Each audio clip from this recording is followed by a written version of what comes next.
जी अस्सलाम वालेकुम। अच्छा, आप आ जाएं, आज आ ही जाएं आप बिजनेस के चैप्टर पे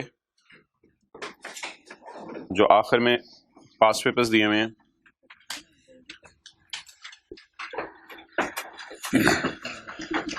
क्वेश्चन 43 कहता है जी, आइडेंटिफाई एनी 3 सिचुएशंस, बल्कि ठहरें पहले ये देख लें जरा।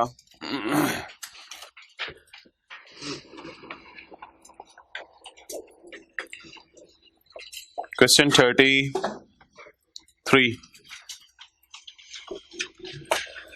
Question 37, explain the term disposal of asset as refer to in income tax ordinance 2001। कहते हैं इनकम टैक्स ऑर्डिनेंस 2001 के अंदर डिस्पोजल की टर्म डिफाइन की गई है, तो कहते हैं उसके बारे में आप जरा जो है वो अपने दिमाग की रोशनी डाल के बताएं कि दिमाग की बत्ती उसके बारे में क्या कहती है डिस्पोजल के बारे में। 5 नंबर का सवाल आया बे, डिस्पोजल ऑफ एसेट्स के बारे में इनकम टैक्स ऑर्डिनेंस 2001 क्या फरमाता है। डिस्पोजल ऑफ एसेट्स के बारे में पेज 148 पे आए तो डिस्पोजल कई तरह की हो सकती है। डिस्पोजल में तो सेल भी है, एक्सचेंज भी है, ट्रांसमिशन भी है, application of business asset to personal use भी है, ये सारा डिस्पोजल है। Question 37 is done. Now come on question 32। In the income tax ordinance 2001, income tax ordinance 2001 में the term disposal has a wider connotation. Disposal के बड़े wider meaning है, ये पेज 161 है। डिस्पोजल के बड़े वाइडर मीनिंग है देन सेल, सेल की बनिस्बत।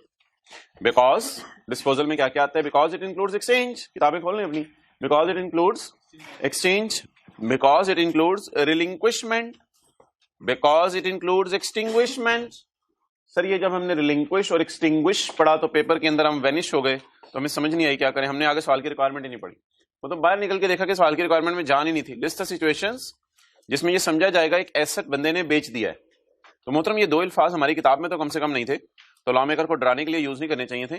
शायद इनके मानी और रिलिंक्विशमेंट एक्सटिंग्विशमेंट के कैंसिल करवा देना या किसी राइट को खत्म कर देना, जैसे हमने पढ़ा था इस तरह की चीजें, cancel, destroyed, lost, expired, surrendered.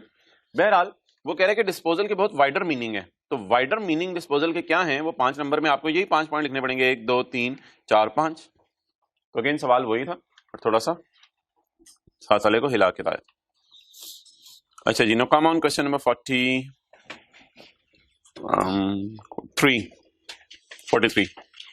List any 3 situations, कोई 3 सिचुएशंस बता दें इन विच, जिसमें the fair market value of the asset shall be assumed to be the cost. कोई ऐसी 3 सिचुएशंस बता दें जिसमें फेयर मार्केट वैल्यू क्या समझी जाएगी, कॉस्ट समझी जाएगी। तो मोहतरम 3 सिचुएशंस कौन सी हैं जिसमें फेयर वैल्यू कॉस्ट समझी जाएगी? हाँ मैं बताता हूं 3 सिचुएशंस वो जिसमें फेयर वैल्यू कॉस्ट समझी जाएगी। वो हैं 3 सिचुएशंस। एक तो आपकी है इनकम फ्रॉम बिजनेस के चैप्टर में, एक तो आपकी है इनकम फ्रॉम बिजनेस के चैप्टर में। 3 सिचुएशंस, 3 सिचुएशंस पूरी नहीं है। इनकम फ्रॉम बिजनेस के चैप्टर में एक तो आपकी सिचुएशन आ रही है, वो क्या आ रही है, वो ये आ रही है कि जिस वक्त कोई एसेट आप जो है वो घर से बिजनेस में लेके आ जाएं तो उसकी जो फेयर वैल्यू होती है उस दिन की, जिस दिन आप घर से बिजनेस में लाए, वो आपके क्या समझी जाती है, कॉस्ट समझी जाती है। जैसे कि कल हमने सेक्शन 76 के अंदर पेज नंबर 148 के ऊपर हमने पॉइंट नंबर 3 में पढ़ा था। If a personal asset is put to business use, अगर घर वाला एसेट बिजनेस में ले आए तो उसकी कॉस्ट क्या समझी जाएगी, फेयर मार्केट वैल्यू, जिस दिन घर से बिजनेस में लाए। अच्छा सवाल उसी जगह डटा हुआ है, वो 3 सिचुएशंस बता दें जब फेयर वैल्यू को कॉस्ट समझा जाता है। तो मोहतरम उसमें फिर हमें कैपिटल गेन में जाना पड़ेगा। कैपिटल गेन के चैप्टर के अंदर जो है वो किधर है, कैपिटल गेन का चैप्टर ऊपर, कैपिटल गेन के चैप्टर में से 4 सिचुएशंस हमें और मिल जाएंगी। गिफ्ट में, सक्सेशन में, इनहेरिटेंस में, डिसोल्यूशन में, distribution of assets on liquidation of company में, ये 4 सूरतें हो रही हैं जिसमें डिस्पोजल को क्या समझा जाएगा, यानी कि सॉरी मादरत फेयर मार्केट वैल्यू को एसेट की क्या समझा जाएगा, कॉस्ट समझा जाएगा। ओवर। अब आप कह रहे होंगे आपको कैसे पता चला कि ये इसके जवाब के अंदर देना था, आपको कैसे पता चला ये बात इसके जवाब के अंदर देनी थी? तो मोहतरम ये बात तो आपकी बिल्कुल बजाए, लेकिन मेरी बात भी कोई बजा से कम नहीं है। असल में बात यह है कि सवाल के अंदर जो है वो लिखा हुआ था, आपने हमें बताना है कब कब एसेट्स को समझा जाएगा कि वो क्या कहते हैं, उनकी फेयर मार्केट वैल्यू को कॉस्ट समझा जाएगा। तो यार ये जो सवाल के अंदर लफ्ज लिखा हुआ है ना, वो लफ्ज ये नहीं लिखा हुआ बिजनेस का कोई एसेट है, वो सवाल में एक जनरल लफ्ज है, identify 3 situations in which the fair value of asset. और एक बात आपसे मैं करता चलूं, शायद आपके साथ वाले को याद हो, एक बात आपसे और करता चलूं, वो मैंने आपसे ये की थी मोहतरम कि बिजनेस के चैप्टर के अंदर ये जो हम सेक्शन पढ़े हैं ना 75, 76, 77, ये सेक्शंस जो हैं वो खास नहीं हैं। यानी कि ये सेक्शंस इस चीज के लिए खास नहीं है कि ये सेक्शन सिर्फ डील करेंगे किसको, हाँ सेक्शन 75 जब मैंने शुरू करवाया था पेज 148 के ऊपर, तो मैंने ऊपर लिखवाया था डेप्रिशिएबल एसेट्स भी, इंटेंजिबल्स भी, ज्वेलरी भी, शेयर्स भी, सिक्योरिटीज भी। ये तो बहुत ब्रॉड मीनिंग है इन सबका। तो एसेट का लफ्ज तो बहुत से मानी अपने अंदर लिए हुए हैं। ओके ठीक है मेरे भाई, चलें जी। आई होप आप जो आपके शहजादे शहजादे आ रहे थे क्लास में, जो टाइम पे नहीं आते वो आगे होंगे। हम शुरू करते हैं। अच्छा जी, कल हम ये पढ़े थे कि मेक अ क्विक रिवीजन।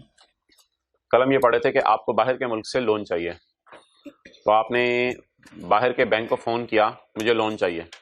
बाहर के बैंक ने जवाब दिया यार $1 आपको हम लोन दे सकते हैं। तो बाहर के मुल्क से पायलट $1 लोन लेके आया, आप वो डॉलर बाजार में लेके गए। अब आपने ना बड़ी गौर से मुझे अब इनफ्लो और आउटफ्लो बताना है। आप वो डॉलर बाजार में लेके गए, जो बाजार में आप डॉलर लेके गए वो डॉलर जो है उसके बदले आपको मिले 170। उस डॉलर के बदले आपको कितने पैसे मिले? 170। तो अब जैसे ही लोन आया तो डॉलर पायलट ने आपको दिया, आप बाजार में लेके गए, बाजार से आपको 170 मिले। तो ये 170 को मैं क्या कहूंगा? मिले। इनफ्लो आउटफ्लो, लोन लिया है तो ये इनफ्लो। वो डॉलर 3 महीने बाद वापस करना पड़ा बाहर के मुल्क में। तो ये जो पैसे हैं आप बताएं ये मेरा इनफ्लो है या आउटफ्लो है? आउटफ्लो है। अब मेरे पास डॉलर तो मौजूद नहीं था, तो मैंने जेब से दुकानदार को कितने पैसे कल मैंने मिले थे? 172। मैंने जेब से दुकानदार को 172 निकाल के दिए, और अब मेरा आउटफ्लो कितना हुआ डॉलर वापस करने के लिए? 172 का आउटफ्लो हुआ। तो मुझे बताएं कितना नुकसान हुआ? 2 का। तो नुकसान मैंने कहा था अगर हो जाए तो एसेट की कॉस्ट में ऐड करना है। इसकी लॉजिक जरा सुन लें, नुकसान को एसेट की कॉस्ट में ऐड क्यों करना है।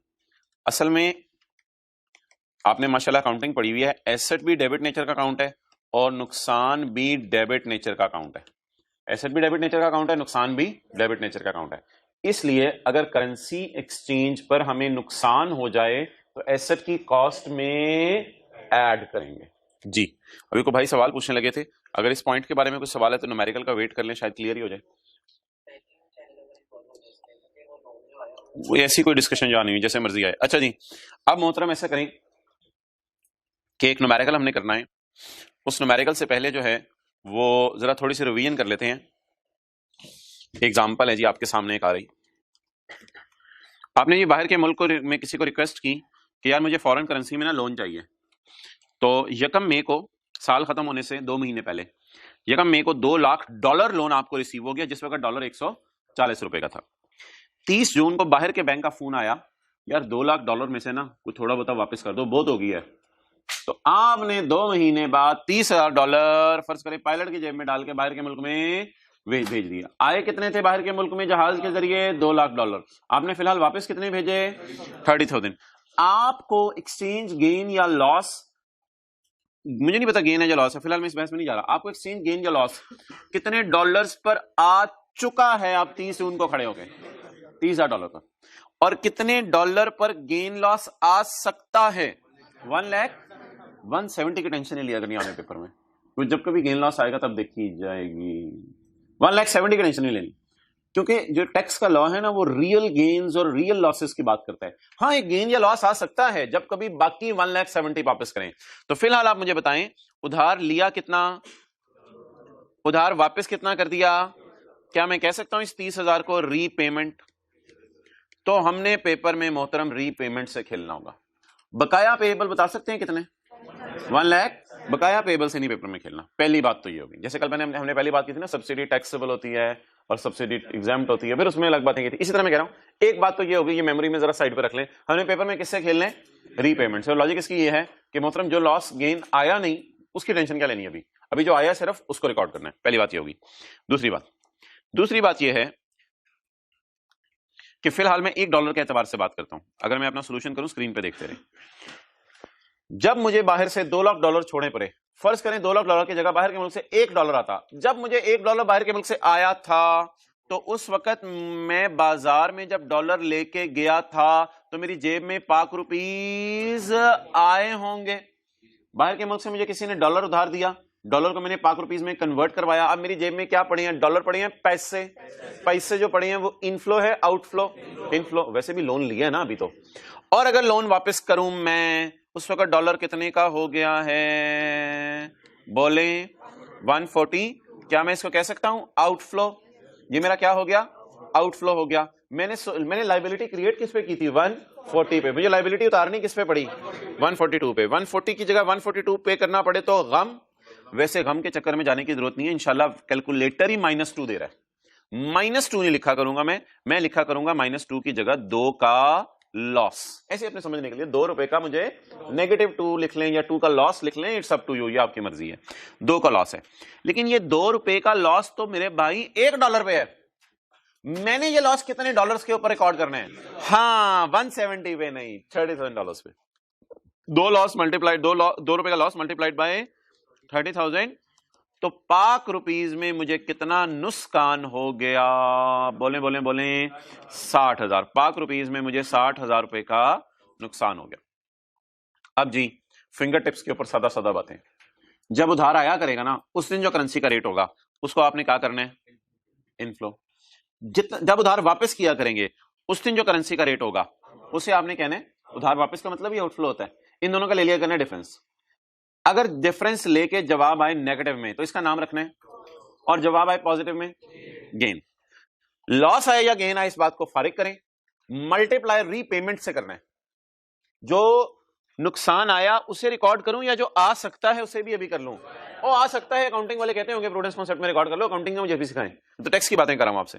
तो जो आ गया नुकसान बस उसको रिकॉर्ड करें, या जो आ गया फायदा। लेकिन इधर तो नुकसान आ गया कितने रुपए का, 60,000 रुपए को एसेट की कॉस्ट में डाल दें। ये 60,000 लॉस है, मैंने आपको बताया था नुकसान एसेट की कॉस्ट में क्या करेंगे।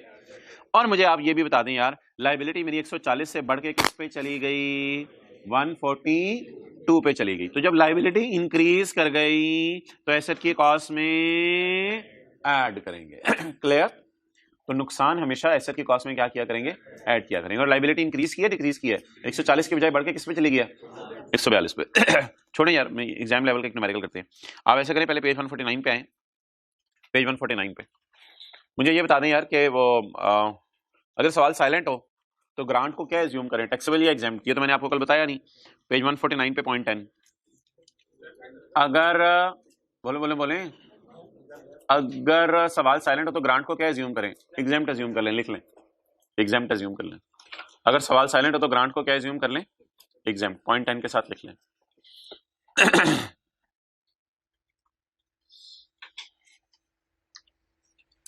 वैसे तो सवाल को बताना चाहिए कि ग्रांट टैक्सेबल है या एग्जेम्प्ट है। भाई टर्म टेस्ट की तैयारी दिल से कीजिएगा, और सिलेबस भी आपसे शेयर हो गया है, तो 50-50 तकरीबन होगा। 55 या 50% या 60% तक न्यूमेरिकल होंगे, बाकी 40% थ्योरी भी होगी। और थ्योरी में मार्क्स लेना ज़रा ज़्यादा आसान होते हैं, और न्यूमेरिकल आधा तो हर बंदा कर ही लेता है। ऐसी भी बात नहीं कि आधा ही ना कर सके, उसकी बात कर रहा हूँ जो साथ साथ पढ़ा है। अच्छा मोहतरम, अगली बात आपसे ये करनी है कि कल वाली जो हमने बात की थी वो ज़रा मुझे रिवाइज करवा दें, किधर रहेगी। हाँ, पहली तो बात मोहतरम, जब भी सब्सिडी आएगी ना तो सवाल शुरू नेट से करना है, बस ये पक्की ठक्की बात है। सवाल शुरू किससे करना है, नेट से करना है। कि बोतल 30 रुपए के लिए दुकानदार ने 5 दे दिए, शुरू किससे करना है, 25 रुपए से। पहली बात ये कि जब भी सब्सिडी या ग्रांट आ जाए सवाल कहां से स्टार्ट करना है, नेट से। पहली बात हो गई। दूसरी बात मोहतरम ये कि सब्सिडी अगर है एग्जेम्प्ट तो आपने कुछ भी नहीं करना, कल बताया था आपने बाद में फिर। और अगर सब्सिडी है टैक्सेबल तो आपने क्या कर देना, सब्सिडी को दोबारा ऐड कर देना। नेट तो पहले किया हुआ, दोबारा ऐड कर देना। और इसकी लॉजिक ना जरा बड़ी आसान सी है। आप इस पे लगा रहे हैं बंदे पे टैक्स, तो इससे हो रहा है दुख। तो इस बंदे के लिए जिसको आप दुख दे रहे हैं, इस बंदे को तो खुशी दे रहे हैं इधर वाले को, इस बंदे को आप दुख दे रहे हैं। जिस बंदे पे टैक्स लगा के इसे दुख दे रहे हैं ना, इस दुख को फौरन कंपनसेट करते हैं एसेट की प्राइस बढ़ा के। और इसे मैंने कहा था आप दे रहे हैं खुशी, तो इसको खुशी दे रहे हैं तो इसकी एसेट की प्राइस आप ना बढ़ाएं, इसको ऑलरेडी खुशी मिल गई है। तो एग्जाम के केस में कुछ नहीं किया करना, और टैक्सेबल के केस में आपने दोबारा ऐड कर दिया करना। लेकिन एक बात और याद रखिएगा मोहतरम, स्टार्ट हमेशा किससे करना है, नेट से करना है। अच्छा ये बात तो हो गई मेरी सब्सिडी की। अब मैं अगली बात आपसे करने लगा हूं, वो मोहतरम ये है कि what I am going to do about क्या कहते हैं फॉरेन करेंसी लोन, जो मैंने आज सुबह आपसे बात की है। सब्सिडी में क्या बातें होगी, शुरू नेट से करना है, और एग्जेम्प्ट के केस में कुछ नहीं करना है ऐड, और टैक्सेबल के केस में ऐड करना है। ये पहली बात होगी। दूसरी बात, अगर पेपर के अंदर फॉरेन करेंसी लोन आ जाए तो जिस दिन लोन लिया उस दिन का रेट लिखना है, उसके साथ पॉजिटिव साइन लगाना है इनफ्लो। जिस दिन लोन वापस किया उस दिन का रेट लिखना है और उसके साथ नेगेटिव साइन लगाना है आउटफ्लो। कैलकुलेटर पे अगर जवाब नेगेटिव आएगा तो इसका मतलब होगा लॉस। तो लॉस आएगा, उसको मल्टीप्लाई करना है रीपेमेंट से, उसको मल्टीप्लाई करना है जो हमारे साल में क्या हुई, रीपेमेंट हुई। बुरे वाला page 151, Burewala express limited is in the business of manufacturing and sale of component parts of automobile assembly industry. Automobile assembly industry होती है जो लोग गाड़ियां बनाते हैं। ऑटोमोबाइल असेंबली इंडस्ट्री के लिए ये कंपोनेंट पार्ट्स वगैरह सप्लाई कर रही है, मैन्युफैक्चर भी करती है और फिर बेचती भी है। और यकम जनवरी 2022 को BEL took loan of $700। BEL ने $700 का लोन लिया फ्रॉम GHI बैंक USA। तो फॉरेन लोन है लोकल लोन है, कितने $100? $700 for purchasing the plant. The loan is repayable in 7 equal instalments in $। Loan आपने वापस करना है 7 इक्वल इंस्टॉलमेंट्स इन $। इक्वल को अंडरलाइन कर लें। इक्वल को अंडरलाइन करने की वजह बता दें कि $700 उधार लिया है और ये 7 इक्वल किस्तों में वापस करना है। तो इक्वल किस्तों में वापस करने का क्या मतलब है कि पहली किस्त कितने डॉलर की होगी, $100 की। 700 रुपए अगर 7 किस्तों में वापस करने हैं तो पहली किस्त 100 रुपए बनेगी। The rate of exchange on यकम जनवरी 2022 इज 98। ये किस दिन का रेट है, जिस दिन लोन लिया या जिस दिन लोन वापस किया? जिस दिन लोन लिया। ये देखें ना, यकम जनवरी 22 को लोन लिया तो यकम जनवरी 22 का ही रेट अवेलेबल है। ओके अच्छा, लोन किस साल लिया यार? Tax year 2022। The project was completed in June 2023। तो अच्छा, यकम जनवरी 22 को लोन लिया, 30 जून 22 का साल एंड हो गया, फिर 30 जून 23 के साल में जून 2023 में जाके the project was complete, project complete हो गया। किस साल कंप्लीट हुआ प्रोजेक्ट जी? टैक्स ईयर 2023 में। लेकिन इस्तेमाल होना कब से शुरू हुआ? 31 जुलाई 23। 31 जुलाई 23 को बता सकते हैं कौन सा साल है? 2024। तो प्रोजेक्ट कंप्लीट का मतलब शायद ये होगा प्लांट वगैरह इंस्टॉल हो गया होगा, लेकिन ऑर्गेनाइजेशन ने सुस्ती की होगी या लेबर वगैरह नहीं मिल रही होगी, कोई मसला हुआ होगा। हमने प्लांट को इस्तेमाल करना कब शुरू किया है? 2024 में। अच्छा, ये बात अब मैंने आपको एक फोकस करके नहीं बताई हुई थी क्योंकि ये बात मैंने आपको आज बतानी थी। अकाउंटिंग की क्लास में ना पता नहीं कोई कॉन्सेप्ट है कि एसेट्स को तब डेप्रिशिएट करते हैं जब से वो अवेलेबल फॉर यूज हो, चाहे यूज करें या ना करें। लेकिन टैक्स में there is a different story. Tax के अंदर जो है वो स्टोरी बिल्कुल एंटायरली ऑल टुगेदर जरा डिफरेंट है। टैक्स के अंदर जो है वो पेज 132 के ऊपर 134 के ऊपर लिखा हुआ था पॉइंट नंबर 1 में depreciation shall be allowed on depreciable asset used by the person. जब आप यूज नहीं करेंगे ना तब तक आप डेप्रिशिएट नहीं करेंगे। तो अगर प्लांट तैयार भी हो जाए, अवेलेबल फॉर यूज भी हो जाए, सब कुछ हो जाए, लेकिन प्लांट से अभी आप यूनिट्स प्रोड्यूस करना शुरू नहीं कर रहे तो प्लांट को आप डेप्रिशिएट नहीं करेंगे। तो टैक्स वाले थोड़े अजीब लोग हैं, वो ये कहते हैं कि जिस वक्त एसेट को आप यूज करना शुरू करें तब से आप डेप्रिशिएट करेंगे।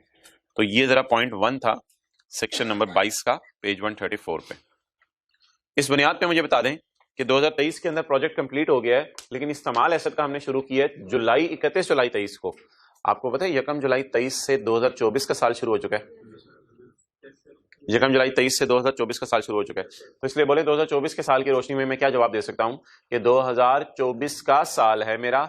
इस वजह से मोहतरम ऐसी सूरत में याद रखिएगा एसेट जो डेप्रिशिएट होगा 2024 में होगा। Clear? The total amount spent by BEL on the plant was ₹2 lakh. Total खर्चा प्लांट के ऊपर कितना आया जी? 2 लाख रुपए। पाक रुपीज में 2 लाख रुपए खर्चा आया। और यकम जुलाई 23 ये कौन सा साल है? यकम जुलाई 23 2024। और यकम जुलाई 23 the government of Pakistan voluntarily खुशी से पेड BEL 10,000 एज सब्सिडी। हुकूमत ने खुशी से ना इस बंदे को क्या दे दी? सब्सिडी दे दी। तो हुकूमत ने खुशी से इस बंदे को सब्सिडी दे दी।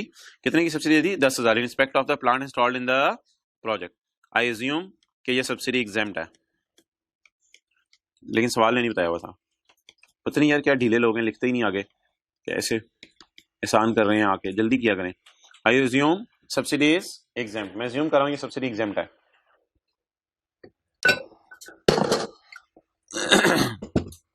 पहली इंस्टॉलमेंट जो है वो पहली instalment of $100 towards repayment of $, loan was paid to GHI bank on 30 June 2000। पहली इंस्टॉलमेंट कब वापस हुई है जी? किस टैक्स ईयर में? 24 में। उस वक्त डॉलर कितने का हो चुका है? At the rate of exchange was 10,000 US dollar 100। तो असल में हमने 10,000 रुपए के 100 डॉलर खरीदे होंगे और बाहर के मुल्क भेज दिए होंगे। हम बाजार में 10,000 रुपये लेके गए होंगे और 10,000 रुपये अपनी जेब से निकाले होंगे, दुकानदार को पकड़ाए होंगे, दुकानदार ने 100 डॉलर मुझे दे दिए होंगे। ये 100 डॉलर मैंने लिफाफे में बंद करके पायलट को कहा होगा वापस कराओ बाहर के मुल्क। 700 में से 100 वापस कर दिए। तो उधार लिया कितना? 700। वापस कितना किया? 100। वापस कभी कितना कर देंगे?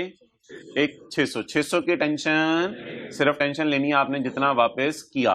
तो टेंशन 700 की लेनी है जो उधार लिया, या टेंशन 100 की लेनी है जो वापस किया, या टेंशन उस 600 की लेनी है जो फिर कभी वापस करना है? बोलें किसकी टेंशन लेंगे? सिर्फ 100 की टेंशन लेंगे। ओके चलें जी। प्लांट की प्राइस ढूंढे कितनी है?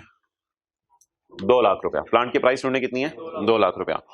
ग्रांट बताएं कितनी है? 10,000। जब आप 2 लाख रुपए की चीज बाजार से खरीदें और आपको 10,000 रुपए का तोहफा मिले, तो 2 लाख की चीज खरीदने पर अगर आपको ये 2 लाख की चीज खरीदने पर अगर आपको 10,000 का तोहफा मिले, तो कल मैंने क्या कहा था? स्टार्ट हमेशा कहां से करना है? नेट से। तो बताएं 2 लाख से स्टार्ट करूं या 1,90,000 से? 1,90,000। तो नेट से स्टार्ट करते हैं जी। कॉस्ट एसेट की नेट कितनी आ गई जी? 1 लाख। हाँ पेपर में शायद बेहतर हो इधर आप 2 लाख माइनस 10 शो कर दें एग्जामिनर को, लेकिन मैं फिलहाल जरा इसी तरह शो कर रहा हूं। बेहतर होगा पेपर में इस तरह शो कर दें। अच्छा जी, तो 200 रुपए का जूस का डब्बा खरीदा, दुकानदार ने जाते हुए 10 रुपए पकड़ा दिए, तो जूस का डब्बा पड़ा कितने का? 190 का। तो कॉस्ट हमने नेट से स्टार्ट कर ली। अच्छा जी, आप बता दें हमारी सब्सिडी क्या है? टैक्सेबल है या एग्जेम्प्ट है? अब अगर हमारी सब्सिडी एग्जेम्प्ट है तो एग्जेम्प्ट सब्सिडी के बारे में क्या रूल है? एग्जेम्प्ट सब्सिडी के बारे में क्या रूल है? और कुछ करने की जरूरत, अभी आपको मैंने डिसीजन ट्री दिखाया। अगर टैक्सेबल होती तो फिर हम उसको ऐड करते। तो कल एग्जांपल 1 और 2 आई होप आपने की होगी। अब हमें कुछ करने की जरूरत नहीं, बस आगे चले। अगला किसका फटा है? फॉरेन करेंसी का। अगला किसका फटा है? फॉरेन करेंसी का। तो फॉरेन करेंसी, अच्छा सवाल की रिक्वायरमेंट क्या है? आपने कैलकुलेट करना है इनिशियल अलाउंस, आपने कैलकुलेट करनी है डेप्रिसिएशन एंड डब्ल्यूडीपी कैलकुलेट करनी है 30/24 को for preparing the tax return. Tax calculation हम बनाना चाह रहे हैं 2024 की। अच्छा जी, अब मैं एक वर्किंग करता हूं, वर्किंग करेंसी लोन के बारे में। जिस वक्त मैंने उधार बाहर के मुल्क से लिया था, खुदा के लिए अभी मुझे ये ना बताइए मैंने कितना उधार लिया था। जिस वक्त मैंने उधार बाहर के मुल्क से लिया था उस वक्त डॉलर कितने का था? उस वक्त डॉलर कितने का था? 98। और जब मैंने उधार बाहर के मुल्क में वापस किया, जब उधार लिया तो इनफ्लो का लफ्ज, उधार वापस किया तो जब उधार लिया था तो 98 के एतबार से मेरी जेब में पैसे आए थे, जब उधार वापस किया तो 100 रुपए के एतबार से मेरी जेब से पैसे गए। तो इनफ्लो कितना हुआ? 98। जब उधार वापस किया तो मेरी जेब से पैसे कितने गए? 100। कट कटा के 2 का क्या आया? लॉस आया। ये जो 2 का लॉस आया इसे किससे मल्टीप्लाई करना है? इसको 700 से मल्टीप्लाई करना है जो उधार लिया, इसको 100 से मल्टीप्लाई करना है, या इसको मल्टीप्लाई करना है 600 से? 700 लोन लिया था, 100 वापस, जितना इस साल वापस किया होगा उससे मल्टीप्लाई करना है। लिख लें, जितना इस साल रीपेमेंट की होगी उससे मल्टीप्लाई किया करना है। लोन की जितनी इस साल रीपेमेंट की होगी उससे मल्टीप्लाई करना है करेंसी के गेन लॉस को। लोन की जितनी रीपेमेंट इस साल की होगी उससे मल्टीप्लाई करना है करेंसी के गेन लॉस को। जी आप बताएं जी, क्या कहानी बनी? 2 का नुकसान आया, $700 पे आया, $600 पे आया, या जो 100 वापस किया उस पे? तो $100 मल्टीप्लाइड बाय ₹2 क्या आ गया? ₹200 का नुकसान आया। ये ₹200 का क्या है? लॉस। अच्छा, अब लॉस एसेट की कॉस्ट में ऐड होना चाहिए करेंसी का या लेस होना चाहिए? उसके लिए रूल सुन लें, मैंने आपको बताया है एसेट भी डेबिट नेचर की चीज होती है, लॉस भी डेबिट नेचर की चीज होती है। तो अब आपको करेंसी का लॉस जो 200 रुपए आया उसको आप एसेट की कॉस्ट में क्या करेंगे? ऐड करेंगे जी। 190,200। So it is the final cost of asset for the purpose of section 76 for the purpose of depreciation. Depreciation निकालने के लिए ये मेरे एसेट की कॉस्ट आ गई।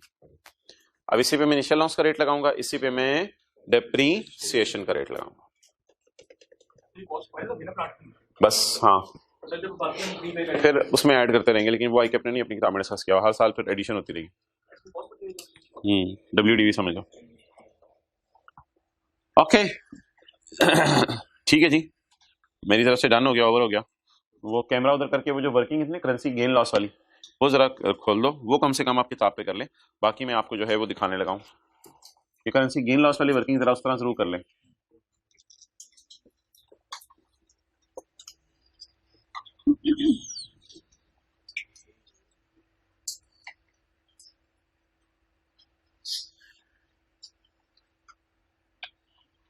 ओके आ जाओ भाई इधर। ये देखें जी, हमेशा शुरू कहां से कर लें? नेट कॉस्ट से। 190,000। इसके बाद सब्सिडी हमारी क्या थी? एग्जाम थी, इसलिए हमने और कुछ दोबारा नहीं किया। अगर टैक्सेबल होती तो ऐड कुछ ना कुछ करते। इसके बाद करेंसी लॉस आया कितना? टोटल एसेट कितने का पड़ा? 190,200। इनिशियल अलाउंस का रेट किसी को याद हो? 25%। इनिशियल अलाउंस में कोई फैक्टर नहीं लगता बस। और एक ये भी बात सुन लें, अगर plant partly business partly private purpose के लिए यूज हो फिर भी कुछ नहीं लगता इसके ऊपर, इनिशियल अलाउंस पूरा माइनस करने की ज्यादा है। इनिशियल अलाउंस निकाला, ये क्या निकाला? इनिशियल अलाउंस निकालने के बाद WDV। फिर क्योंकि आपको पता है एसेट की लाइफ का पहला साल है और ये एसेट नए लॉ के तहत खरीदा हुआ है, आपने 1 जुलाई 20 के बाद खरीदा है, 1 जुलाई 20 से पहले खरीदा हुआ है, 1 जुलाई 20 के बाद खरीदा है। तो जब 1 जुलाई 20 के बाद खरीदे तो नया लॉ है, तो फिर डेप्रिसिएशन रेट कितना है और खरीदने के साल में कितना फैक्टर लगेगा? 50%। तो सवाल की पहली रिक्वायरमेंट थी आपने क्या निकालना है? Initial allowance. दूसरी रिक्वायरमेंट आपने इस साल की डेप्रिसिएशन निकालनी है और आखिरी रिक्वायरमेंट आपने WDV निकालनी है। चलें 5 मिनट भी ज्यादा है, 3 मिनट ले लें, क्वेश्चन 5 कर दें, जल्दी करें, 2 से 3 मिनट लें।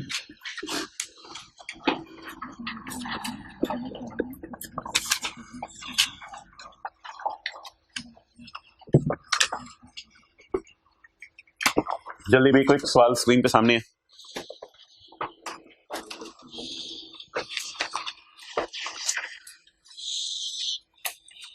किताब में आपकी सॉल्यूशन में नजर जाएगी।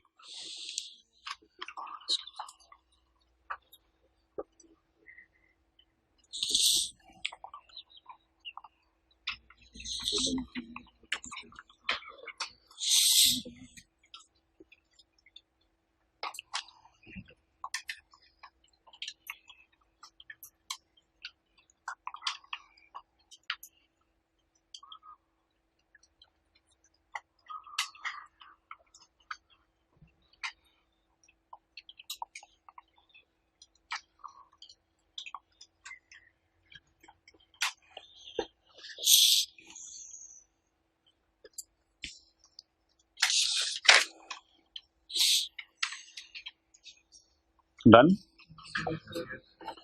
1-2 मिनट लगाएं यार, करेंसी गेन लॉस निकालें, नेट से शुरू करें, प्राइस निकालें। कितने लोगों ने कर लिया है? Well done. 15 लोग करे बैठे हैं, बाकी लोग भी सोच रहे हैं शुरू करने में।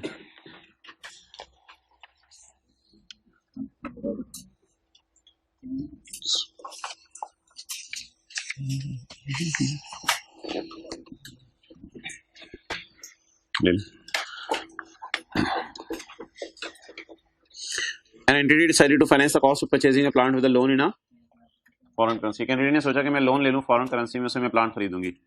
It obtained a loan amounting to $2000 on जकम में, when the exchange rate was, जिसका का लोन लिया था रेट क्या था? 140। साल के एंड के ऊपर पहली रीपेमेंट हो गई है $300 की। कितना उधार लिया? 2000। कितना वापस किया? 300। $2000 की टेंशन है, $300 की टेंशन है, तो 2000 माइनस $300, $1700 जो वापस फिर कभी करने हैं उनकी टेंशन है, से $300 की टेंशन है।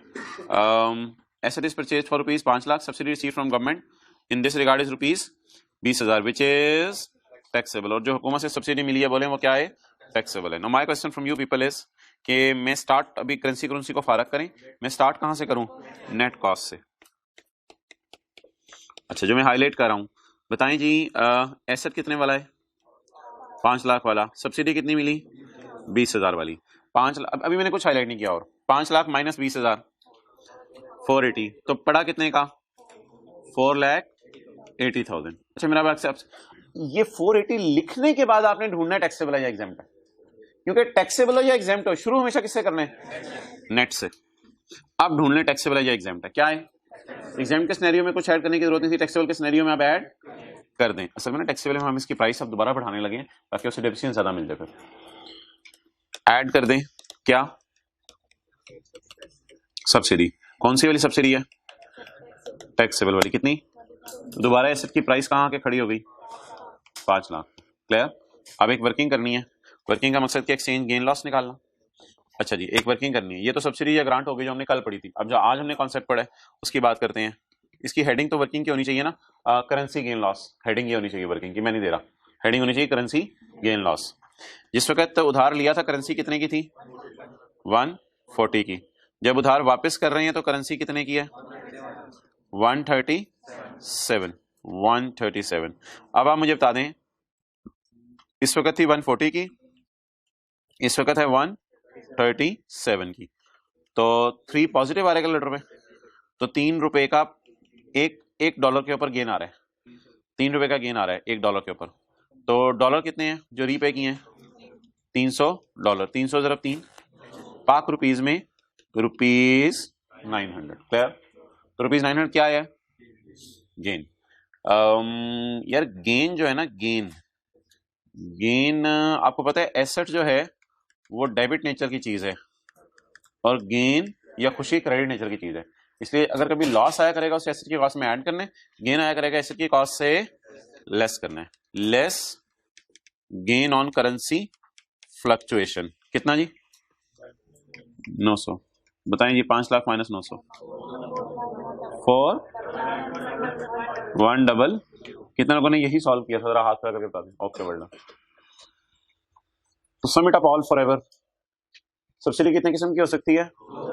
टैक्सेबल या, हमें पेपर में ये बात फारिग करेंगे टैक्सेबल है या एग्जाम्प्ट है। स्टार्ट कहां से करना है? अगर एग्जाम्प्ट है तो कुछ ऐड नहीं करना, टैक्सेबल है तो सब्सिडी को दोबारा ऐड कर देना है। पहला कॉन्सेप्ट खत्म। दूसरा कॉन्सेप्ट, अगर फॉरेन करेंसी में लोन लें तो फॉरेन करेंसी के अंदर अगर आप लोन लें तो जिस दिन लोन लिया था उस दिन इनफ्लो, जिस दिन लोन वापस किया उस दिन आउटफ्लो। इनका जवाब अगर लॉस आया तो रीपेमेंट से मल्टीप्लाई करके एसेट की कॉस्ट में ऐड करना है। इनका जवाब अगर लॉस आया यानी, और इनका जवाब अगर गेन आया तो रीपेमेंट से मल्टीप्लाई करके एसेट की कॉस्ट में। तो दोनों टाइप के कॉन्सेप्ट कवर हो गए। ये जो बुरे वाला सवाल था इसमें, एक मिनट चुप रहना, ये जो बुरे वाला सवाल था इसमें ये जो सब्सिडी थी, सब्सिडी ये एग्जाम्प्ट थी और इसके अंदर जो है करेंसी में लॉस आ रहा था, और इस सवाल में सब्सिडी टैक्सेबल थी और करेंसी में, तो दोनों पॉसिबिलिटीज कवर हो गई हैं एग्जांपल 4 एग्जांपल 5 में। ओके चलें जी, अगला पॉइंट पढ़ते हैं।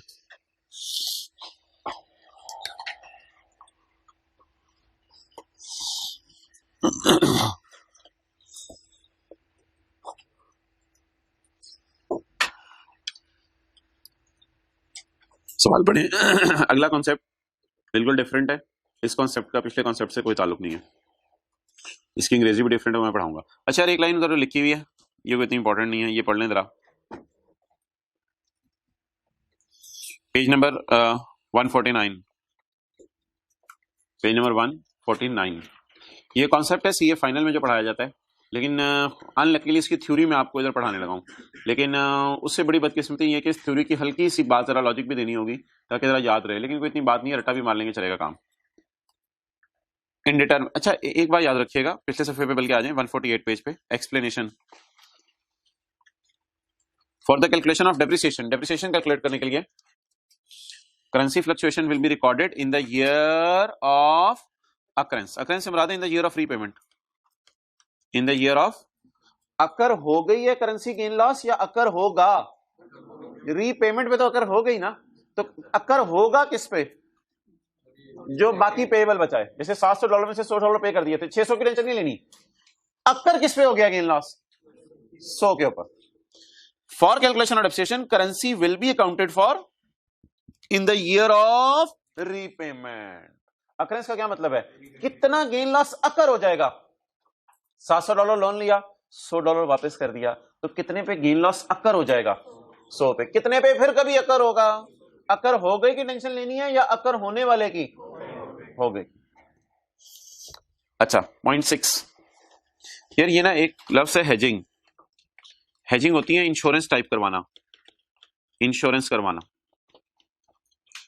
इंश्योरेंस में ये होता है कि आप बैंक से कहते हैं अगर कभी करेंसी लॉस आ गया ना तो इंश्योरेंस कंपनी वालों को आप हल्का फुल्का फिर प्रीमियम भी देते हैं, ये चीज मुफ्त में नहीं होती। इंश्योरेंस कंपनी को हल्के फुल्के आप पैसे देके रखते हैं, यार मेरा कभी लॉस आ गया तो नहीं बर्दाश्त करना है, तो इंश्योरेंस कंपनीज भी फिर ये कभी कभी आपको इंश्योरेंस कर देती हैं। तो अगर आपने अपने लॉसेस की इंश्योरेंस करवाई हुई है तो मोहतरम फिर ऐसी सूरत के अंदर, वैसे तो पेपर में ऐसा न्यूमेरिकली आए इसका 100% चांस है कि नहीं आएगा, लेकिन खुदा ना खास्ता अगर कभी पेपर में सवाल आ जाए कि आपने अपने लॉस की इंश्योरेंस करवाई हुई थी, क्या मतलब 98 की करेंसी शूट अप करके किस पे पहुंच गई है, 100 पे।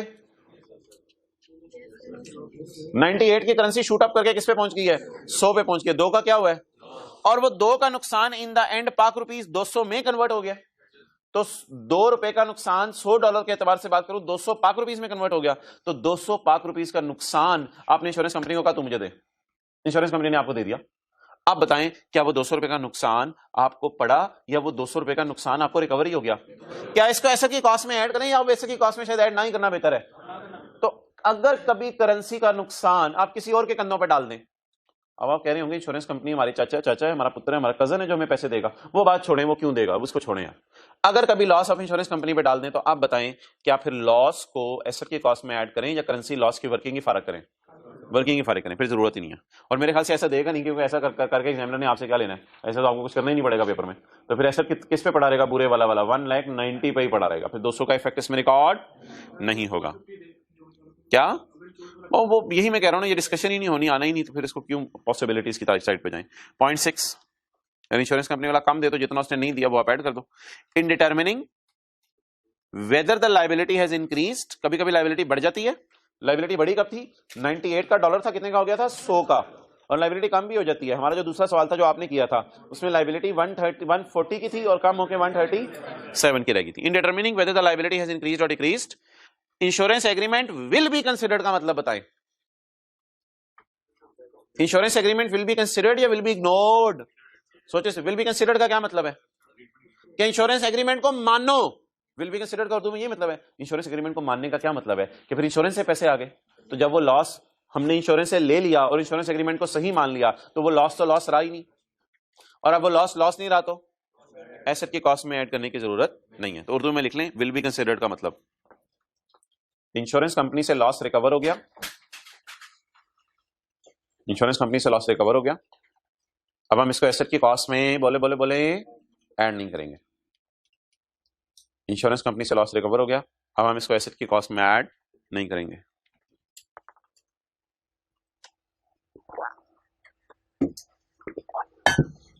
ओके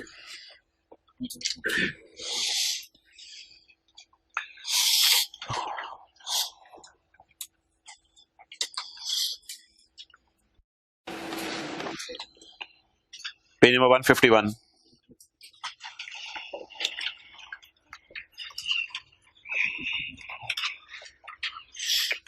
इधर देखें जी,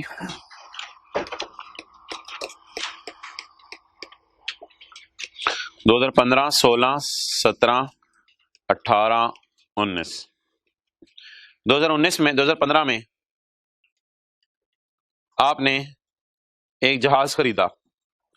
आपने क्या खरीदा, जहाज खरीदा। जहाज बनाने में टाइम लग जाएगा, छोड़ें।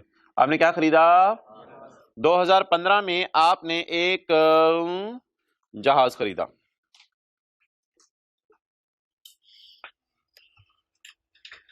ये है 1 जनवरी 15, ये 30/15 है ना, ये क्या है, और ये क्या है 17, और ये क्या है, और ये क्या है 1 जनवरी 15 पे आपने क्या खरीदा, जहाज खरीदा। जहाज यार तो किधर से आ गया, 1 जनवरी 15 पे आपने क्या खरीदा, जहाज खरीदा। कितने का खरीदा, रुपीस 200 मिलियन का। 200 मिलियन का आपने क्या खरीदा, जहाज खरीदा। अब आपने 1 जनवरी 19 को, 1 जनवरी 19 को आपने सीट्स सेल कर दी, आपने इसमें से कुर्सियां निकाल के बेच दी। आप बताएं यहां पे खड़े होके मुझे तो पूरे जहाज की WDV अवेलेबल होगी टैक्स वालों की, और मैं डेप्रिशिएट किसको कर रहा हूंगा, जहाज को तो कर रहा हूँ यार, 200 रुपए का डेफिसिट कर रहा हूँ। डेफिसिट किसको कर रहा हूँ? 200 में तो कुर्सियां भी हैं और जहाज के बाकी पार्ट्स भी हैं। तो अब आप मुझे बताएं, एक मसला आएगा, क्या मैंने क्या बेचा? सीट्स बेची। क्या खरीदा था? जहाज खरीदा था। अब मुझे बताएं मैंने कुर्सियां कितने की खरीदी थी? ये एक मसला पड़ेगा या नहीं पड़ेगा? पहले मुझे ये बता दें, मसला पड़ेगा या नहीं पड़ेगा? पूरा जहाज बेचा या जहाज में से निकाल के कुर्सियां बेच दी? पूरा जहाज कितने का खरीदा था, उसमें से कुर्सियां कितने की खरीदी थी? कोई नहीं पता। अब हमें एक काम करना पड़ेगा, हमें ना 2015 की अखबारें खोलनी पड़ेंगी, ढूंढनी पड़ेंगी 2015 में। और कुछ लोग अखबारें ढूंढते नहीं 15 में ही, ये पता 15 में ही एहतियात रख लेते हैं कि दोनों चीजें अलग अलग कितने की मिल रही हैं। 2015 में देखना पड़ेगा क्या कोई कंपनी ऐसी है जो खाली कुर्सियां भी बेचती है, तो हम पता चलाएंगे 2015 में अगर खाली कुर्सियां हम खरीदते तो कितने की मिलती, और जहाज के बाकी पार्ट्स खरीदते तो कितने के मिलते। इस तरह की कोई बातें, जिन्होंने ऐसी मैं बात कर रहा हूं, जिन्होंने FR1 पढ़ लिया हुआ है और उसमें IFRS 15 पढ़ लिया हुआ है किसी ने, तो शायद इस तरह की बातें होती थी। तो बड़ी छोड़ें इन बातों को। You purchased an aeroplane, level अपना चेक किया आपने, you purchased an aeroplane for 200 million, AFC में आपने खरीद लिया on 1 January 2015। On 1 January 19 seats were sold, the fair market value of the seats and other aeroplane on 1 January 15 was 20 and 190। आप बता दें जी, इस दिन, ये कहां से आ गया, इस दिन यानी 1 जनवरी 15 को आपको जहाज की कॉस्ट क्या पड़ी? ओ बोले, लेकिन अगर इस दिन आप खाली चेयर्स बाय करते तो कितने की पड़ती? 20 मिलियन की। और इस दिन अगर आप बाकी, ये मैं उर्दू में लिख रहा हूं, बाकी जहाज, अगर इसे ना बाकी जहाज बाय करते तो कितने का मिलता? 190 मिलियन का। यानी टोटल आपको कितने का मिलता? 210 मिलियन का। शायद मिसाल अजीब सी है, लेकिन कॉन्सेप्ट क्लियर करने के लिए मेरे ख्याल से कोई हरज नहीं। 210 मिलियन की चीजें मिलती हैं। अगर आप कुर्सी अलग खरीदें 20 मिलियन की, अगर आप बाकी जहाज खरीदें 190 मिलियन का मिलता है। 210 मिलियन की दोनों चीजें मिलती हैं। लेकिन आपने कहा मुझे कुर्सी समेत वाला जहाज चाहिए, तो उसने कहा चल तुझे 200 का लगा देता हूं। क्लियर? जो बंदा खाली कुर्सियां लेने जाते बाजार में जहाज की, उससे कुर्सियां कितने की मिलती हैं? जहाज की कुर्सी हैं, जहाज की कुर्सियां 20 रुपए की नहीं मिलेगी, जहाज की कुर्सी हैं, जहाज होती हैं ये भी। तो आप मुझे बताएं, अगर आप जहाज की कुर्सियां खरीदने जाएं तो बाजार से कितने की मिलती? 20 की। जहाज के बाकी पार्ट्स खरीदने जाएं, पर कहीं और से, वो कहीं और से, बाकी चीजें खरीदने जाएं, कितने की मिलती? 190 मिलियन की। तो अगर मुख्तलिफ जगहों से चीजें खरीदें तो कितने की पड़ रही हैं? और अगर बना बनाया जहाज लेना हो तो कितने का मिल गया? 200 का। अब आपको कोई कैलकुलेटर पे एक बला किस्म की कैलकुलेशन 7th 8th क्लास में टीचर्स ने सिखाई होगी कि मोहतरम आप जरा बता दो इस 200 में कुर्सियों की कॉस्ट कितनी पड़ी है। जरा ट्राई करें, ट्राई करें, कोई कोई कोई साइंस मारें, इस 200 में जरा कुर्सियों की कॉस्ट निकालने की कोशिश करें। किसी तरह आप ट्राई मार लें, कोई फिगर पकड़ें, किसी से डिवाइड करें, किसी से मल्टीप्लाई करें, इज इक्वल टू का बटन दबाएं, हिम्मत करें, ट्राई करें, इंशाल्लाह कर लेंगे काफी लोग।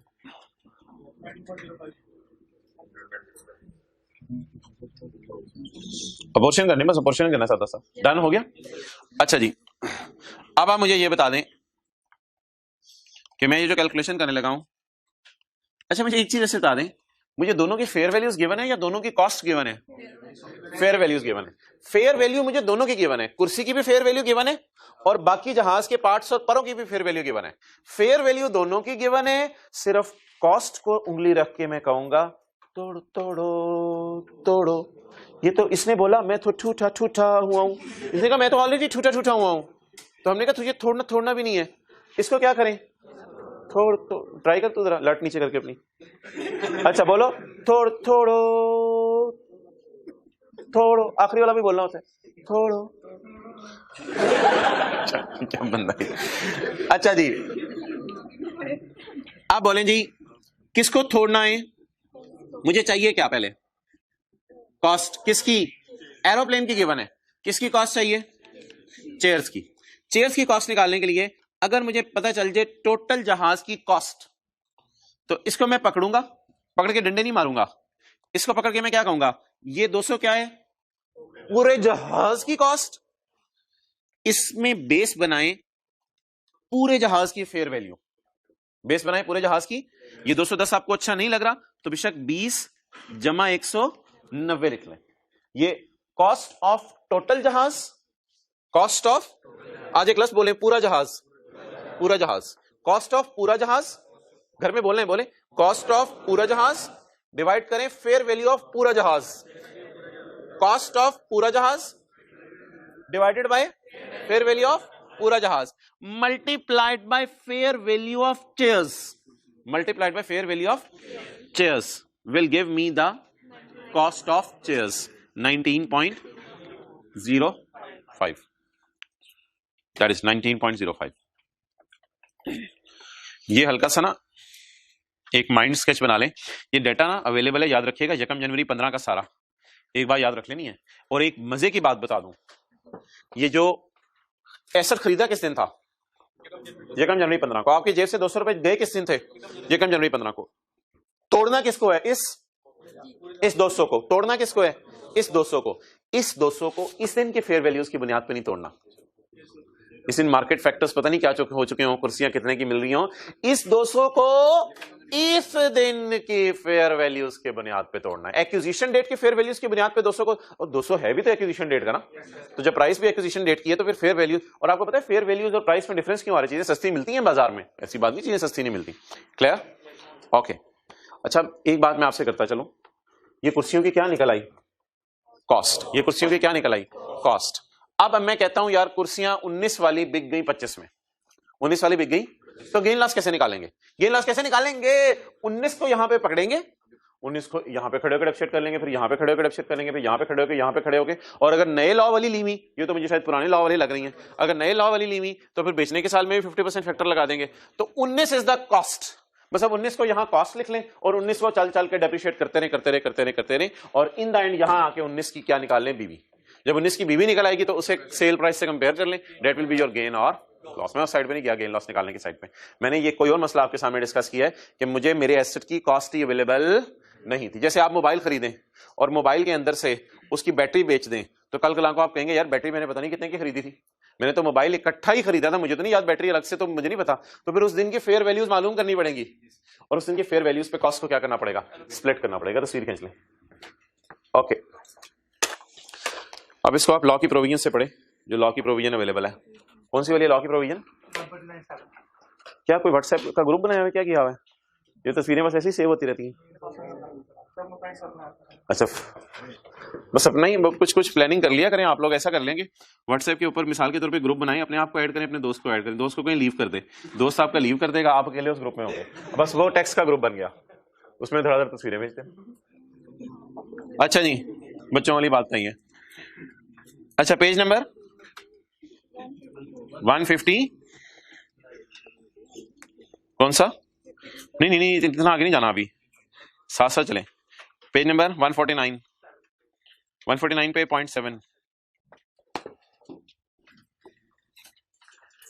Where a part of an asset is, जो साथ वाला पूछ रहे ना, सफा बताओ।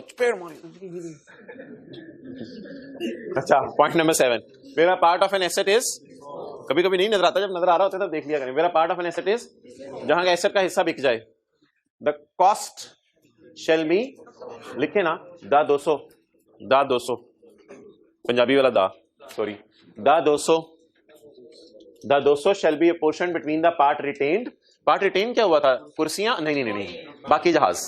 Part retained and part disposed of in accordance with the fair values, in accordance with the fair values determine, तब डिटरमिन हुई थी फेयर वैल्यूज किस दिन वाली के? At the time asset is purchase. तो यकम जनवरी 15 की ही कॉस्ट थी 200, और इस 200 को यकम जनवरी 15 की फेयर वैल्यूज की बुनियाद पे क्या कर दिया था? तकसीम कर दिया था, प्रोपोर्शनेट वाली कैलकुलेशन कर दी थी। अच्छा जी, पॉइंट 8 और 9 तो बड़ा आसान सा है, आसान बढ़ाए, आपकी थोड़ी सी अटेंशन चाहिए। एक जर्नल एंट्री में करने लगा हूं, बॉल पॉइंट मुंह से निकाल दो, एक जर्नल एंट्री में करने लगा हूं, लेकिन वो जर्नल एंट्री जो है ना, वो आपने बड़ा गौर से समझनी है। आपको थोड़ा बहुत टैक्स कैलकुलेट करना आ गया, आपने किसी बंदे से कहा कि यार ऐसा करो कि मैं ना तुम्हारा टैक्स कैलकुलेट करके दे देता हूँ, तुम्हारी प्रॉपर्टी इनकम है, घर तूने किराए पे दिया, रिपेयर अलाउंस वगैरह माइनस कर देता हूँ, और तेरे खर्चे हैं कोई नहीं, तो रिपेयर अलाउंस माइनस करके तो ये टेबल 1 2 पे रेट लगा के 8000 मुझे दे दे, तेरा टैक्स निकाल देता हूँ मैं। तो आप बताएं आप क्या एंट्री करेंगे जब उसे पैसे आएंगे? Cash debit, sale of goods credit, या service income credit? Service income, service revenue भी क्रेडिट कर दें, कोई मसला नहीं है, बस cash debit income credit, cash debit revenue credit 8,000 रुपए। Clear, done. अच्छा, इज इट पॉसिबल कि आप ये काम आप हफीज सेंटर में जाके करें? हफीज सेंटर लाहौर वालों के लिए एक मार्केट है जहां पे लैपटॉप वगैरह बिकते हैं, ऑनलाइन क्लासेस हो रही है, बताना पड़ता है। तो लाहौर में एक मार्केट है जहां लैपटॉप वगैरह बिकते हैं। तो अगर आप हफीज सेंटर चले जाएं और वहां जाके दुकानदार को कहें यार मैं तुम्हें रिटर्न बना देता हूं, उसने कहा चलो ठीक है बना दो।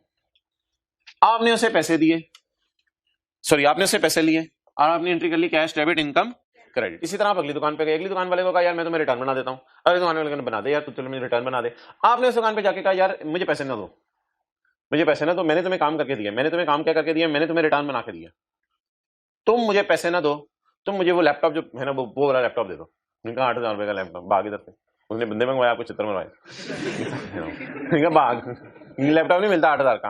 आपने कहा चल यार मेरे से कुछ थोड़े बहुत पैसे ले ले। अब मोहतरम आपके पास पैसे आ नहीं रहे होंगे, अब आपके पास से पैसे जा रहे होंगे और क्या आ रहा होगा? लैपटॉप आ रहा होगा, लैपटॉप आ रहा होगा और पैसे जा रहे होंगे। अब एक बात बड़ी गौर से सुनिएगा, आपने लैपटॉप के ऊपर लिखी हुई प्राइस नहीं देखनी। वो प्राइस अगर आपने देख भी ली ना तो आपने उस पे लैपटॉप को रिकॉर्ड नहीं करना। टैक्स लॉस कहते हैं, पता है लैपटॉप को किस पे रिकॉर्ड करो? दुकानदार से ये ना पूछो लैपटॉप की प्राइस कितनी है, दुकानदार से पूछो यार कितने पैसे और चाहिए, लैपटॉप की प्राइस ना पूछो। हाँ आप अपने समझने के लिए प्राइस देखो कि वो कितने लगा रहा है, डिस्काउंट दे रहा है, महंगा दे रहा है, वो आप देख, प्राइस आपने देखनी है, आप देखो दुकान पे शौक से। लेकिन फिलहाल मैं टैक्स कैलकुलेशंस के लिए एसेट की कॉस्ट निकालने का तरीका बता रहा हूं, हमारा सेक्शन 76 चल रहा है। तो अब ऑब्वियसली यार अगर आप किसी को 8,000 का काम करके देंगे, या फर्ज करें आप कहें मुझे रिटर्न नहीं बनानी आती, यार मैं तेरी दुकान पे सफाई कर देता हूं, ये मैं झाड़ू लेके आया हूं घर से, ये मैंने तेरी दुकान पे जो है पूरा महीना सफाई की, दे मुझे 8,000। तो कहें चल ठीक है 8,000 का तूने रेवेन्यू बुक कर ले, 8,000 की आपको खुशी होगी, 8,000 तो आपको जो है वो खुशी होगी। और आपने लैपटॉप खरीदने के लिए जेब से पैसे दिए, फर्ज करें 41,000। अब मोहतरम लैपटॉप पे कीमत 70,000 लिखी हुई थी, लैपटॉप पे कीमत 62 लिखी हुई थी, लैपटॉप पे टैग 60,000 का लगा हुआ था, उस सबको आप इग्नोर करें। आपने लैपटॉप की प्राइस निकालनी है बैलेंसिंग, लैपटॉप की प्राइस निकालनी है बैलेंसिंग। असल में लैपटॉप की प्राइस देख के उसके टैग पे देख के लैपटॉप रिकॉर्ड नहीं किया करना, सेक्शन 76 कहता है। 76 कहता है do not record the tag price, but instead of this दो चीजों को जमा करें। नंबर 1, कितनी अमाउंट टैक्सेबल है आपकी? ये टैक्सेबल कहां से लफ्ज आ गया मेरा? ओ ये तो आप इनकम कमा रहे हैं, तो क्या कोई बंदा दुनिया में ऐसा कर सकते हैं एक वक्त में इनकम कमा के पैसे लेने की बजाय कोई चीज इन काइंड ले रहा हो? Is it possible? आमतौर पे तो लोग क्या करते हैं, थोड़ी देर पहले मैंने क्या कहा था, आमतौर पे तो लोग क्या करते हैं, अगर वो किसी को रिटर्न बना के दे दें तो वो उससे क्या लेते हैं? पैसे। आमतौर पे लोग क्या लेते हैं? पैसे। आपने क्या कहा, मुझे पैसे चाहिए या मुझे लैपटॉप चाहिए? अगर लैपटॉप चाहिए तो उल्टे पैसे देने पड़ेंगे आपको। अच्छा क्या मैं इस 8,000 को कह सकता हूं ये 8,000 टैक्सेबल है, ये 8,000 क्या है? टैक्सेबल है। अब आपने मुझे बताना है लैपटॉप की प्राइस कितनी आई? 49,000। क्लियर? ओके। तो क्या इज इट पॉसिबल कि आप एक वक्त में इनकम भी कमा रहे हो और कोई एसेट भी ले रहे हो? Is it possible? Where the acquisition of a laptop, where the acquisition of a, फिर मैं एंट्री नोट करने का टाइम देता हूं, where the acquisition of a laptop is the कमाना of an amount, is the कमाना ऑफ एन अमाउंट, और वो अमाउंट क्या है? Chargeable to tax. Is it possible कि एक ही वक्त में लैपटॉप भी आ रहा है और मैं पैसे भी कमा रहा हूं? Where the acquisition of a laptop is the कमाना ऑफ एन अमाउंट। अंग्रेजी बड़ी अजीब सी है, शुक्र एंट्री हमने पहले पढ़ ली थी। Where the acquisition of an asset is the कमाना ऑफ एन अमाउंट, लेकिन वो अमाउंट क्या है? 8,000 chargeable to tax. The cost of laptop shall be its fair value return on tag. नहीं, the cost of laptop shall be equal to chargeable. Chargeable कितनी है? Taxable कितनी है? 8,000। 8,000 plus any amount paid for the asset. तो list price देखनी है, ये different तरीके से कॉस्ट निकली, डिफरेंट तरीके से कॉस्ट निकली। चलिए नोट करें, जल्दी करें।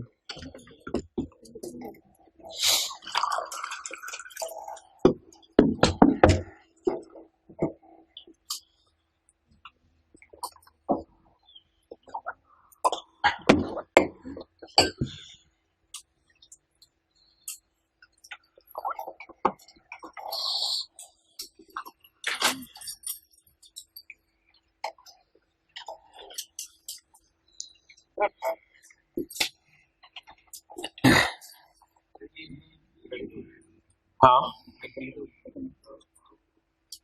where the acquisition of an asset is कमाना of an amount at the same time, यानी एसेट भी आ रहा है अमाउंट भी कमा रहे हैं. The price of asset shall be sum of, balance ही निकालनी है. The price shall be sum of amount chargeable and any amount. वो तो लैपटॉप वाला अपनी इनकम रिकॉर्ड कर रहा होगा लैपटॉप बेच के, मैं उसकी बात नहीं कर रहा. मैंने तो अभी उसे क्या बना के दिया आपको, रिटर्न बना के दिया. रिटर्न बनाने के कितने पैसे मांगे हैं,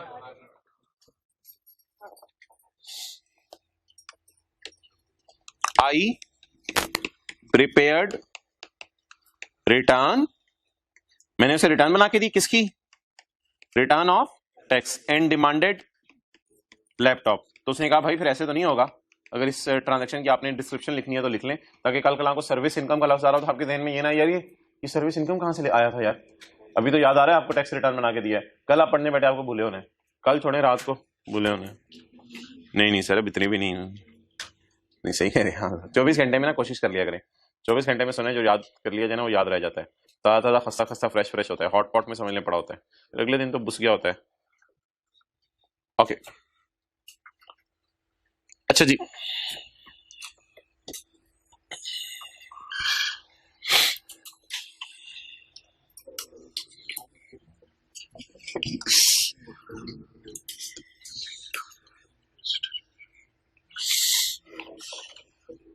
अच्छा नीचे सवाल में पता नहीं कोई फिगर्स दी हुई हैं, उनको इग्नोर कर दीजिएगा.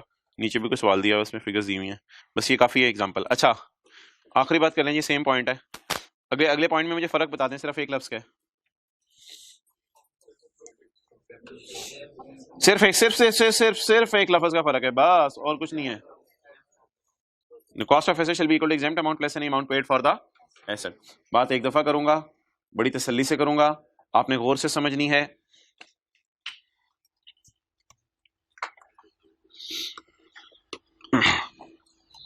ये था मिस्टर FCA. ये कौन था मिस्टर FCA, यानी सीए किए हुए इसको 10 साल हो गए थे. तो बस हुकूमत ने कहा यार आपको टैक्स दो. अच्छा फर्ज करें ऐसी एक समझने के लिए मिसाल बना लेते हैं ना. फर्ज करें इस मिसाल में तो मैंने आई लिखा था ना, यानी मैं FCA हूं. अब मैं आपकी मिसाल देता हूं, आपने ताजा सीए की है, आप है मिस्टर ACA, आप है मिस्टर ACA. तो इमरान खान ने कहा, ऐसी बात करो, इमरान खान ने कहा यार जिन लोग नया सीए करते हैं ना, इनके लिए खुशी की खबर, 1 साल तक ये लोग जितनी मर्जी लोगों को टैक्स कैलकुलेशन करके दें माफ, मैं इस पर टैक्स नहीं लिया करूंगा, मैं इस पर टैक्स. मैंने तो 8,000 की इसको रिटर्न बना के दिया, मैंने आई लिखा है, मैंने 8,000 किसको बना के दिया, 8,000 किसी और को बना के दूंगा, 8,000 किसी और. मैं तो FCA में तो पता नहीं और क्या काम कर रहा हूँ. तो इमरान खान कहेगा चल पैसे दे, तो इनकम कमा रहे मुझे टैक्स दे. हो सकता है आपने नया सीए किया हो और आप है मिस्टर ACA, या फर्ज करें आप MBA है कोई बंदा. इमरान खान कहता है यार MBA बेचारों उनको बड़ी मुश्किल से नौकरी मिलती है, अगर मिल ही गई है या कहीं काम इन्होंने पकड़ ही लिया बेचारों ने, या बिजनेस इन्होंने शुरू कर दिया है, इनको यार मैं थोड़े अरसे के लिए ना इनकी इनकम क्या कर देता हूं, बोले एग्जाम. आप फॉर्मूला क्या बनेगा, अंग्रेजी सारी वही क्या. अच्छा ये बता दें, इज इट पॉसिबल कि इनकम टैक्सेबल भी हो सकती है, एग्जाम भी हो सकती है, बट इनकम टैक्सेबल हो या एग्जाम, तो लैपटॉप की प्राइस पे फर्क यहां नहीं पड़ना. यहां ऐसा कोई डिफरेंट रूल नहीं है, यहां लैपटॉप की प्राइस पे कोई फर्क नहीं पड़ेगा. यहां कोई खुशी गम वाला सिनेरियो नहीं सोचना, यहां जैसे लॉ मेकर चला रहे वैसे ही चलें. अब अंग्रेजी सारी वही बता दें दोबारा. Where acquisition of an asset is the derivation of an amount which is exempt from the cost of laptop shall be sum of exempt amount plus any amount paid.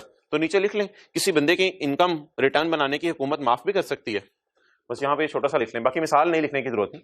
हो सकता है किसी बंदे की रिटर्न बनाने की इनकम हुकूमत ने माफ की हो सकता है किसी MBA की रिटर्न बनाने की इनकम हुकूमत ने माफ की हो सकता है किसी MBA की रिटर्न बनाने की इनकम हुकूमत ने माफ की हो. अच्छा इसके लिए लैपटॉप की प्राइस बदलेगी या रूल सेम रहेंगे, रूल सेम रहेंगे. अब आपको कोई नई मिसाल यूज करने की जरूरत नहीं है. चलें जी वो यार बस एक सेकंड रुको भैया, नहीं मजबूरी है अब और कोई हल नहीं है. फरवरी में तो इन एनी केस मुझे भी लग रहा है 4-5 फरवरी तक तो इन एनी केस काम जाना ही पड़ेगा, क्योंकि अपने 6-7 सफ़े नई किताब में डाल दिए हैं. तो इसलिए हल्का फुल्का अब आप मेंटली प्रिपेयर रहें.